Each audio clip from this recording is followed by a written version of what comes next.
1-drops. Huh, but he doesn't have the sword. He's 2 Machias. Oh, instead of the sword, he has an extra Geist. He has an extra Geist and extra Machias instead of the sword, and instead of a... Yeah, so he's actually playing green-white tokens. Blade Splicer. Yep. Versus... Lawrence Creech playing Bant Pod. Now, he leads off with a Ponder off of Seachrome Coast, and he's going to be looking for a Birthing Pod if he doesn't have one, or perhaps he's just fixing some mana, you know. Yeah, I mean, these Bant Pod decks, definitely fan favorites. Everybody loves to see the Birthing Pod deck in action. Not really a lot of crazy stuff going on in this build, but he does have the Venser Stonehorn lock, which against green-white is pretty harsh. I mean, that's... there's O-rings, but... 4 Oblivion Rings, too, in Andrew's deck, so... I always hate relying on Oblivion Ring against Pod, though. But they just go get an Acidic Slime at the exact worst possible moment. But Andrew Harris, he's one of those green-white players who actually plays a 1-drop on turn 1. And he's facing down a Viridian Emissary on 2. That's a card that at the beginning of the format, people were like, wow, this card's, you know, like by the second or third week, they realized this card is just unbelievable in the format. Yeah. Back when they thought that the format revolved around red aggro and such. Mm-hmm. Now it's merely fine, but it's a lot worse that, you know, decks have changed.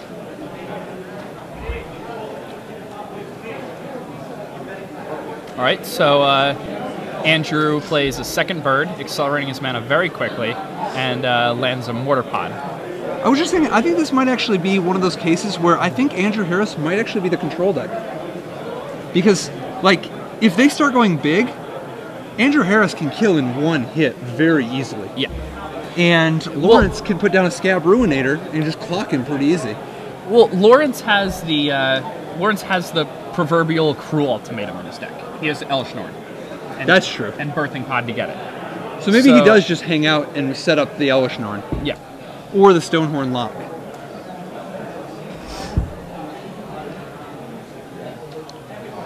So 2 Razor Verge Thickets and a Seachrome Coast ensure that Lawrence has just about mana for anything he needs short of a double blue spell. Andrew Harris drops an Elspeth. Turn 3 Elspeth is nothing to scoff at. Yeah, and this is gonna this puts 6 creatures on the table by the 3rd turn with a Gavoni Township. This is, even if he has nothing else in his hand, this is a very nice selection of spells and mana for Harris. This sort of puts the burden on Lawrence to hurry up and get something done because he doesn't really have any way at all to sweep the board short of an Elesh Norn. He's got literally all the toys, though. Does he even have Archon of Justice? He does not. I don't think he has Archon of Justice, but he's got just about everything else. Mm-hmm. Metamorph, Phantasmal Images, Fiend Hunter, Dignitary, Frost Titan, Worm. He's got like every optional guy except for the... And he's got Oblivion Rings himself to get a little bit of interaction. Oh, he does have Archon of Justice. Oh, he does? Yeah. Oh, I missed it. Part as an afterthought. It looks like he put it in his spells category, but I guess he ran out of room. He's got so many creatures. Yeah. It's always interesting trying to see how these guys build their mana bases. You know, 3-color mana bases in this format, very challenging to build. From the looks of it, obviously 4 Razor Verge Thicket, 4 Hinterland Harbor, 4 Seachrome Coast. Not a lot else besides that, just a few basics and I guess 1 Glacial Fortress. But so we see another tap land from Lawrence, and he drops, what is that? It's a 3-drop. Is that Blade Splicer? Blade Splicer. It is Blade Splicer. So he's definitely going to hold off Harris for the time being until the pumping starts. This buys him a little bit of time, but he's got to be careful because things are going to start getting exponential. He's got to get down. He's got to find a way to set up either a big flyer or an Elesh Norn, right? Like he needs to get one of his aces going. He can't grind out the green-white token deck. They'll get too big. They're just gonna. Yeah, now he has Geist Honor Monk this turn if he wants it to. Wow, Geist Honor Monk would be enormous. Yes, it would be a very big boy. It gets blocked forever though by but the fact that it presents 2 flyers in addition to being being the Abyss.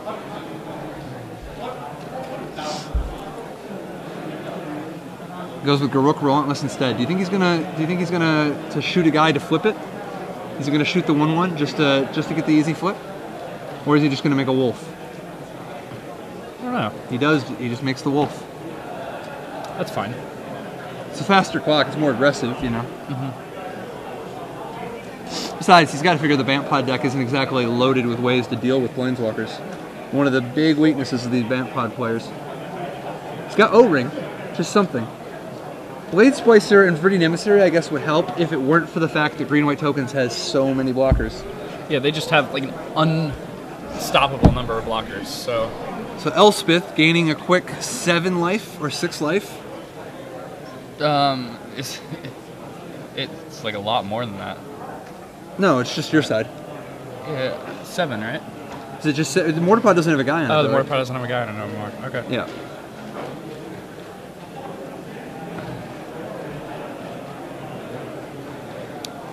All right. So Lawrence, gonna have to present something big pretty soon here, because like he's looking at 2 Planeswalkers. Garruk is just, I mean, Garruk is an ace in the hole, but the fact that he's also working on Elspeth, he splits them up. Huh. And he's attacking. Does this mean he's going to drop a Stonehorn Dignitary? I think so. Interesting.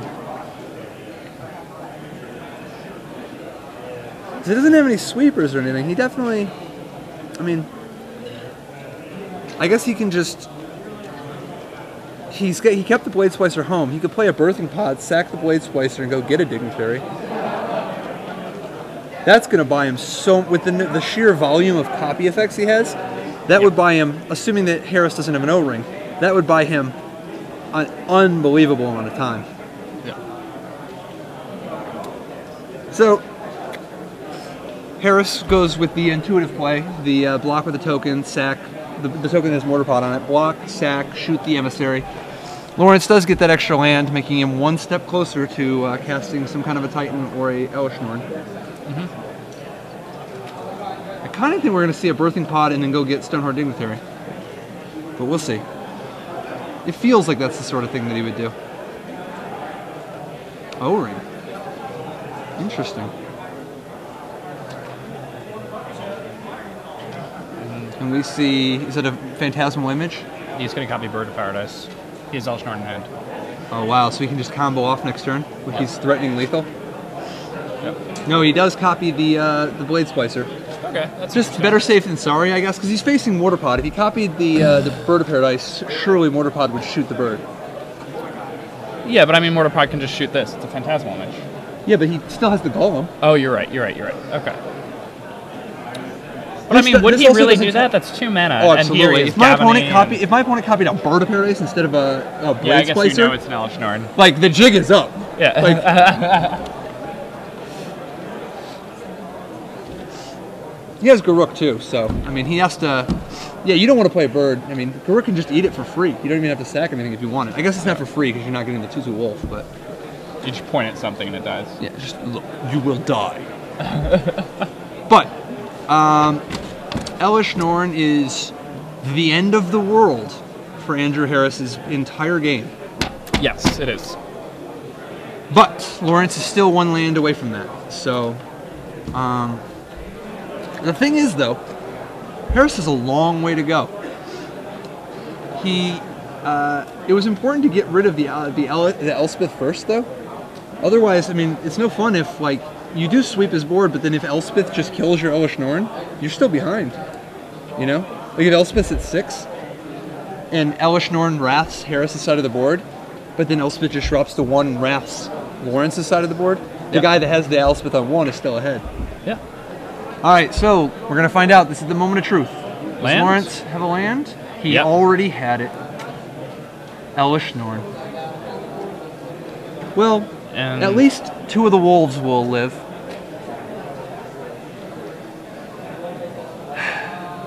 This is a really bad turn of events for Mr. Harris. Yeah. It's not really realistic for him to do anything at this point, right? Like, that's the cruel ultimatum you described. Yeah, that's what I was talking about when I was talking about the proverbial cruel ultimatum. Yeah, that it's just over, right? Mm-hmm. There is always a greater power.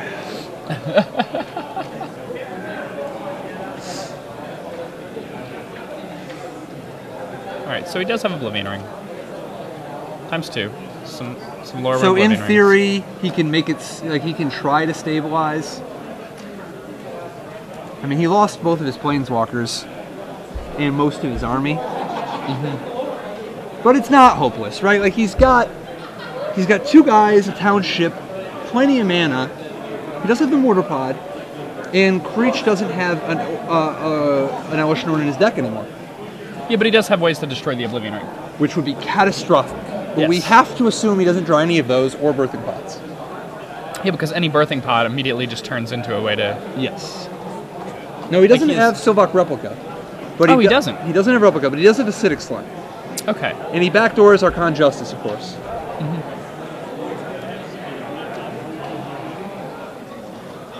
Plus, he can actually just Venser, is it too? He just Venser's O-Ring. Can you only do permanent secret control? Your own O-Ring. He has an O-Ring on his opponent's Elspeth. Oh, yeah. And then when the Elspeth comes in, you just attack it. Yeah. Yeah, so he has tons of outs. Like, Oh, no, he his doesn't own even O-Ring- need outs at this point, but... And then when the O-Ring comes back, it O-Rings the other O-Ring that's on the Elesh Norn. But anyway, either way, like, obviously Lawrence Creech in a real good position this game. These Bant Pod decks, another deck that it always looks a lot better when they draw their mana. Yeah, it's a Birthing Pod, that's it. Wow.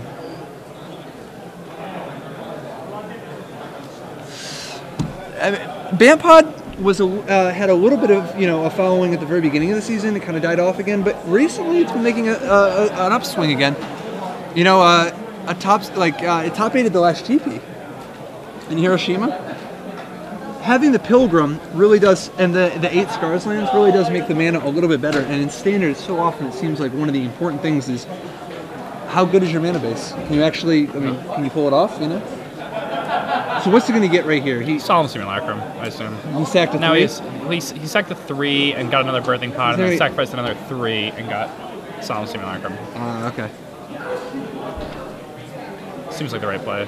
It's possible. I mean, it's also often really nice to just go get another Metamorph. If you get a Metamorph to copy your Birthing Pod and just keep going. But it depends on what you're trying to do, I guess. Sounds like he just wants to get his 4. Well, he already got a Metamorph to copy the Birthing Pod. Oh, he did? Yeah, and then he used that extra That's Birthing Pod excellent. That's to get beautiful. the- And now the Simulacrum's perfect to be sacked to go get the Acidic Slime. which will give him back the Elesh Or Norn. just go get Archon of Justice, if nothing else, and sack the Archon of Justice, exile the O-Ring, and go get a 6 from the Archon. Yeah, that's fine I too. guess the Acidic Slime's probably better. You just do it anyway. Yeah, you just Either way. because then the Acidic Slime's like a 4/4, and all of your guys get +2/+2 right away. Well, you're sacking the Acidic Slime to get a 6, presumably, because you have 2 Birthing Pods. You're right. Overrun? The old value overrun. Just overrun for a mild amount of damage, a mild amount of value. Think this is not going to be relevant.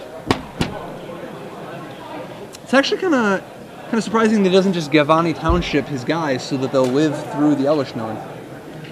Like, you're not stopping the Elesh Norn from coming down again next turn. And at least, like,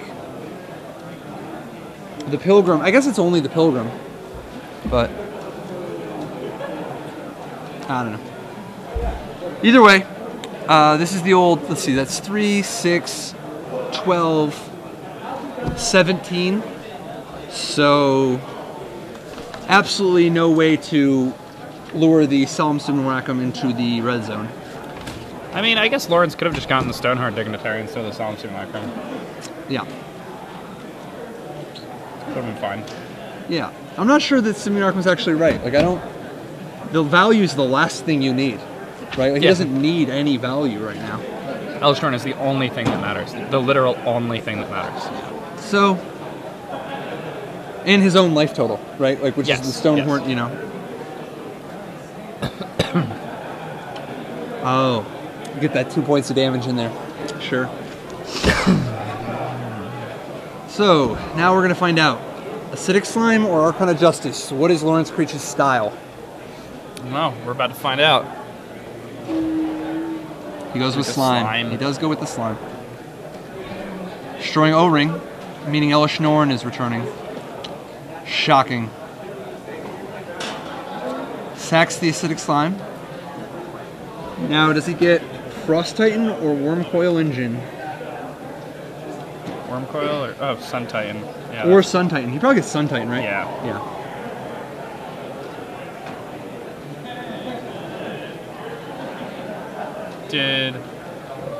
Oh wow. Yep. So you got a Phantasmal Image, which Copied a Sun Titan. which got back a Blade Splicer. And a Phantasmal Image on a Sun Titan, getting back for any Emissary. So, after committing 26 times Yeah, he 3, just used 2 birthing pods 12, to 36, make to turn 41. So after committing a 41 Psalm power, Simulacrum yeah, into 41 power. and committing And- 41 and- power to the board, And just a lock on his opponent also. but Oblivion Ring fighting the good fight. Because Elish Norn is the only thing that matters. Or has the work been done? I mean, Creech is at 5 life. I don't think Harris can take 41 damage this turn, though. I don't think that those 3 blockers are anywhere close to living through this. And he's getting attacked by 3 Sun Titans, too. Yeah. It's, Na na na na. Na na na. it's a wrap. Speaking of rap, what kind of rap do you listen to that relates to Magic? Alright, yeah, alright, I'm sorry, Magic the Gathering. So we're waiting for the final death blow to be dealt. Lawrence Creech making sure there's not something he's missing. Harris completely tapped out. Maybe he can actually live through the turn though, as it's currently laid out, because the Mortar Pod does let him shoot one of the Sun Titans that's a Phantasmal Image. So he can actually stop. He can just go get. He can just. Can he just kill it? What did he just go get? Run? Why didn't he just get the Stonehorn Dignitary?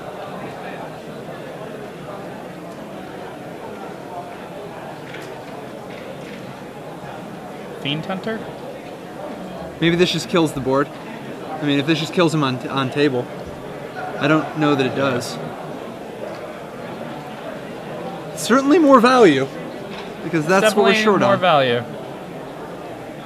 Yeah, I mean, as long as this just kills him on board, that's fine, you know? But, like, value's irrelevant. You just want, if you make your opponent not have attack steps. No, I'm saying if he kills this turn.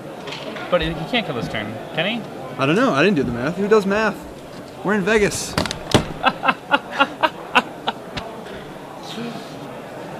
So Harris could theoretically stop all 3 Sun Titans for a turn and throw away his board. He would take 1, 2, 3, 4, 5, 6, 7, 8, 9, 10, 11, 12, 13. Yeah, I mean, he's not dead. Creech doesn't even bother attacking? No, he attacked. Oh, we just haven't seen the change to Harris's life total yet? Yeah, I guess he's at 1. Seems weird to only attack with the Sun Titans. I mean, I know you want to soak up Overrun, but... Alright, packs it in. And I think the Sun Titan's not far enough to soak up an Overrun. Your opponent only has 2 guys. Alright, so what are we going to see out of the sideboard? Creech has another Stonehorn Dignitary. We'll probably see that one. Negates are probably good, right? He's only got 2, but you don't want too many of that anyway. It's kind of interesting. Andrew's build.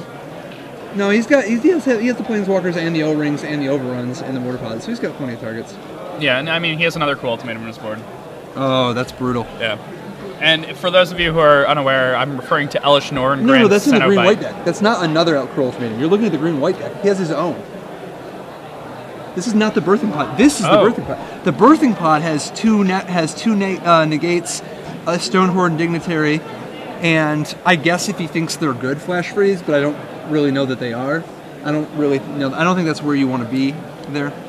The main thing is you just want to make sure you, as quickly as possible, defend yourself so that you can buy time to get to your Cruel Ultimatum. Yeah. Meanwhile, the green-white player...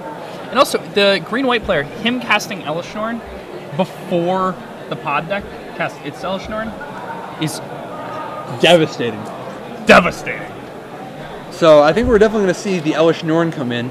He doesn't even wait to tutor it up or anything, but it's just spicy. Oh, he does! Garruk the Relentless can flip. Sure.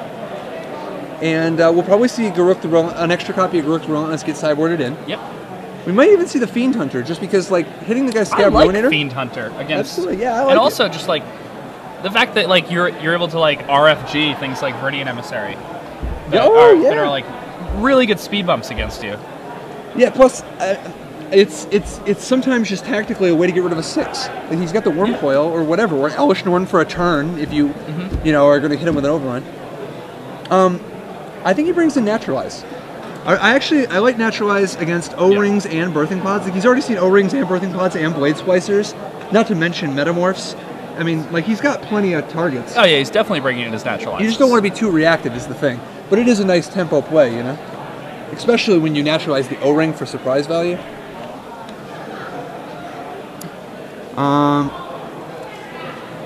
Let's see. I think that's about it. Yeah. I think that's it. But we're gonna see the changes they're gonna make. Harris on the play. He's really looking for a turn 2 3-drop.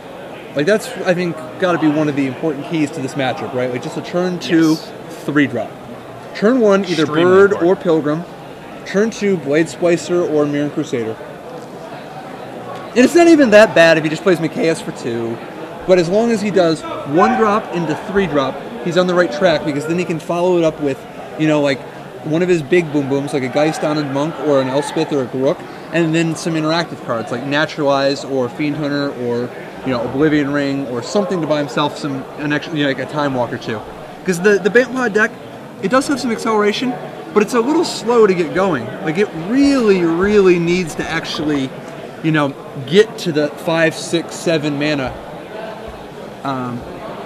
And if he doesn't draw one of his 3 Viridian Emissaries, I mean, he's got 6 mana dudes like the Pilgrims and the Birds.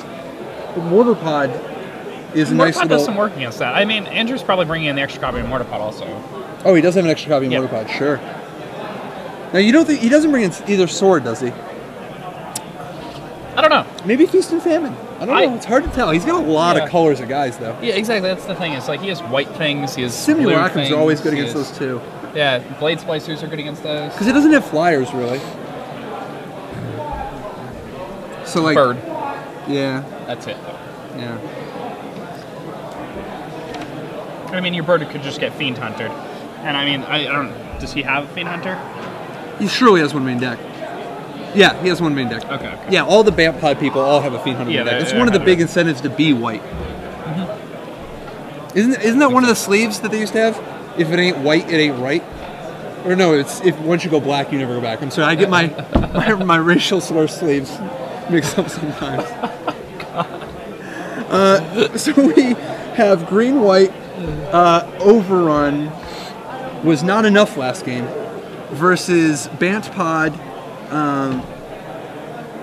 Really, it was like you said, it was just Elvish Norn. He naturally drew the Elvish Norn. It's always so brutal when you actually just draw it, because it's not even that hard to get to 7 mana.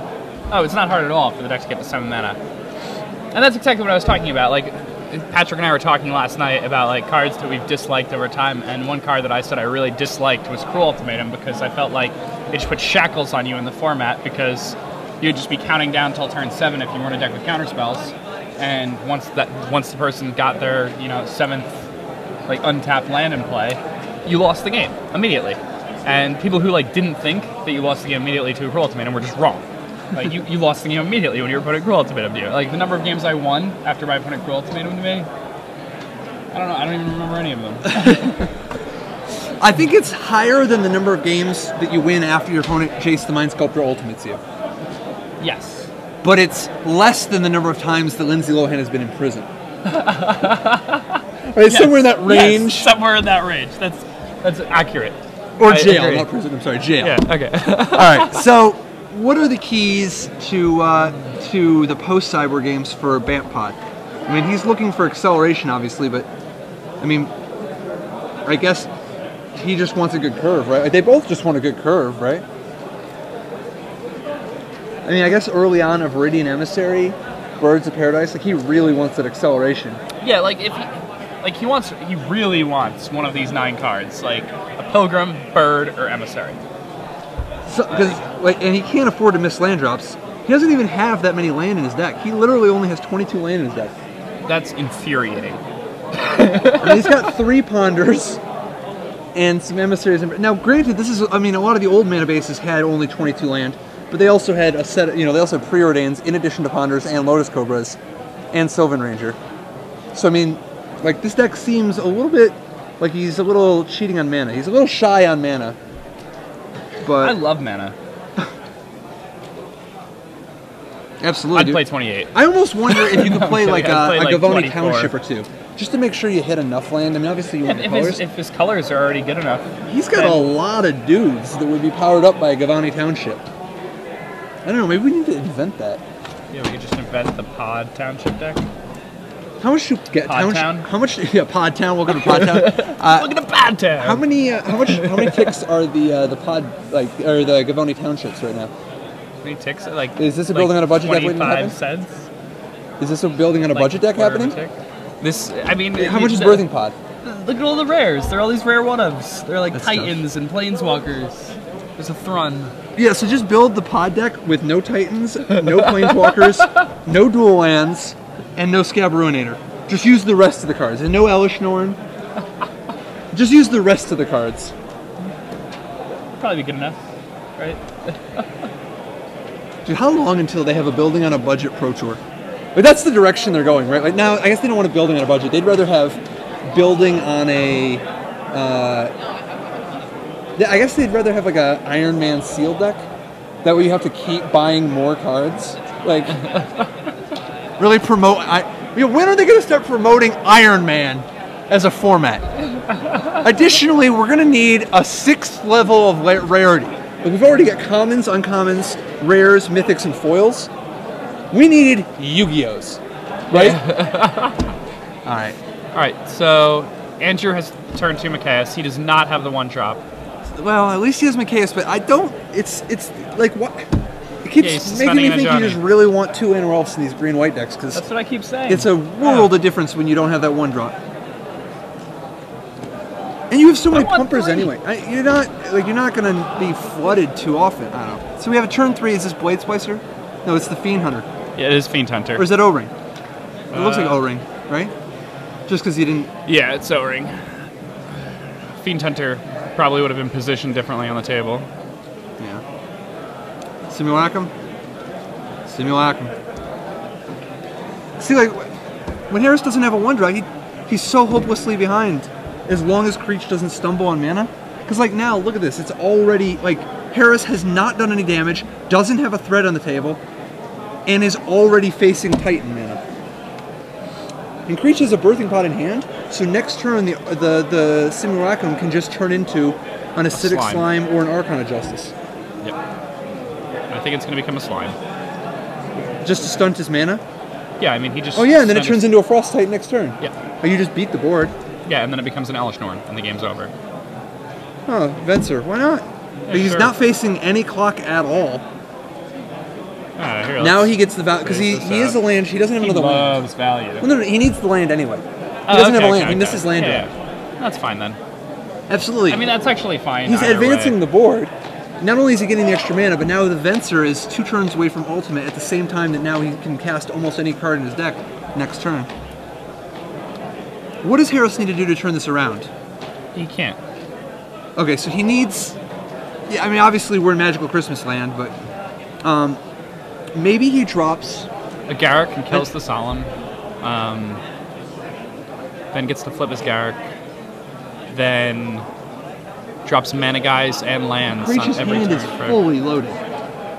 Like, I think this one's a wrap, sadly. All right, let's see. So Andrew's got 5 You're mana. gonna play Elspeth, right? Yeah. It's gotta be. It is Elspeth. That's the only thing you can do that makes a big enough impact. And I mean, that's not bad. That's... So, if he draws a land next turn and casts Overrun, like, that's 16. Oh, no. Does he have a land? Does Lawrence have a land in hand? Lawrence? No. He Okay, didn't because last he has turn. Elishnorn in hand. Does not have the land in hand. But, I mean, he could just Venser his Solemn and have it next turn. Yeah, I mean, I think it's... So, we've got, he's got, like, 6 or 7 cards in hand, including the Elishnorn. Like, he's just figuring out how to extract maximum value and make sure he doesn't accidentally lose to an Overrun. Yeah, I I think mean, he's that's got the Birthing biggest... Pod in his hand. Can he... He can't go with the Dignitary, though. He doesn't have any easy way to do it. It's kind of a shame. but he could always. I mean, he can't lose the overrun if he just. All he has to do is Birthing Pod, away the Solemn Simulacrum, go get Acidic Slime, destroy a Razor Ridge Thicket, then use the Venser to bounce the Acidic Slime, and just destroy another forest. land. Yeah, I think that actually locks him out. I think that's the line. And then it's a wrap. And he even committed a bird to the board too, so he has Elesh Norn next turn. Yeah, and then next turn he Cruel Ultimatums him. Yeah, all he needs to do, he just doesn't die to overrun this turn, and then as you say, he's got the Tooth and Nail next turn, or the Cruel Ultimatum. Yeah, like Elesh Norn. He has the I Win spell. Perfect. And he does well played by Lawrence. And it's not really conceivable for Harris to make any progress, let alone win. I guess, okay, so he O-rings the Venser. At least he doesn't die to that next turn. Yeah, so... But he can't beat the Birthing Pod. It's a demonic... If it weren't for the... if it weren't for that Oblivion Ring, though, Andrew Harris would have no permanence in play this next turn. No That's correct. Permanence. Actual none. Actual no permanence. Flawless victory! All right. Yep, so Lawrence knows he's in the top 8. Yeah. He's excited. Elesh Norn. Harris knew it was coming. Packs it all in. I thought he was conceding. Alright, Harris has got a lot of heart. It takes a lot of heart to... Or he's a sadomasochist. Yeah. So, I think this is probably going to be enough. I'm pretty sure this is game. Now he can use Birthing Pod to... Oh! Now his opponent has no permanence. Flawless victory! He does! He Acidic Slime for maximum pain. I like the style. They're both joking, laughing, having a good time. I mean, this is pretty awesome. Ah! He's going to stick it out. He looks at the clock, takes a little check. Are we in the 3rd turn of extra time right now? No, it appears we have 14 minutes left. Harris goes into the tank. He's debating his options for blocking. He decides no blocks. A Wormcoil Engine for Lawrence. Is that enough? The lifelink works really well with Elesh Norn because you end up gaining extra 8 life each turn instead of only 6. So Lawrence swings again, and that's it. Lawrence Creech advances. Andrew Harris over Andrew Harris. So Lawrence Creech in the top 8 with Bant Pod. Bant Pod. Bant Pod. Bant Pod is consistently one of the most asked about